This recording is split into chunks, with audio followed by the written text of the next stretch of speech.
బిడ్డ ఏందో బిడ్డ బాబుతో గట్ట మాట్లాడతాను ఇంటికి వచ్చిన బాబుతో గట్ట మాట్లాడేది. నేనెందుకు మంచిగా మాట్లాడతానా? నీ అల్లుడితో నువ్వు మంచిగా మాట్లాడుకో. పెళ్లి చేసుకోకుండా నాకు అల్లుడు నీకు బావేనే రెస్పెక్ట్ ఇచ్చి మాట్లాడాలి.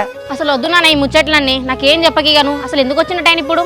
ఏం లేదు, మా అక్క చెప్పేసి వచ్చిన నా బిడ్డ నీ కొడుకుని చేసుకోవాలని, అందుకే వేరే సంబంధం చూసుకోక అని చెప్పేసి వచ్చిన, అందుకే మాట్లాడాలని వచ్చిండు. అబ్బా అత్తమ్మకి చెప్పేసినావా నేను చేసుకోవాలని చెప్పేసి? థ్యాంక్ యూ నాన్న. ఏం థ్యాంక్స్ ఏమో గొప్ప పని చేసినట్టు. బంగారాసుని బాగా నిసి పెట్టి బయట సంబంధం వస్తుంది. ఏమైనా సమస్య వచ్చినప్పుడు చెప్తుంది నీ కదా. అప్పటిదప్పుడు చూద్దాంలే, కానీ ఇన్ని రోజులు నువ్వు చేసిన మంచి పని ఏదైనా ఉందంటే ఇది ఒక్కటే నాన్న. Thank you so much. అరే సూరి, నిన్న మా మామని కలిసినరా, కానీ మా మామని చూస్తుంటే మస్తు బాగా అనిపించిందిరా. ఎందుకురా మీ మామని ఎందుకు కలిసినవురా? ఇక అమ్మున్ను మామ ఫోన్లో మాట్లాడుకున్నాడట్రా.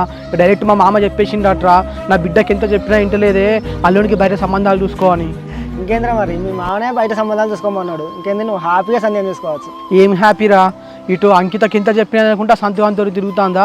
ఈ విషయం మా మామకి తెలిసి ఎట్లరా? పాప మా మామ మస్తు మంచోర్రా. చిన్నప్పటి నుంచి నాకు నాన్న లేకపోయినా ఎట్లాంటి లోటు రాకుండా చూసుకున్నారా మా మామ. అరే అది మీ మరదలకు ఉండాలిరా, నువ్వు బాధపడితే ఏమవుతుందిరా? కన్నా కూతురే వాళ్ళ తండ్రి గురించి ఆలోచిస్తలేదు కదా.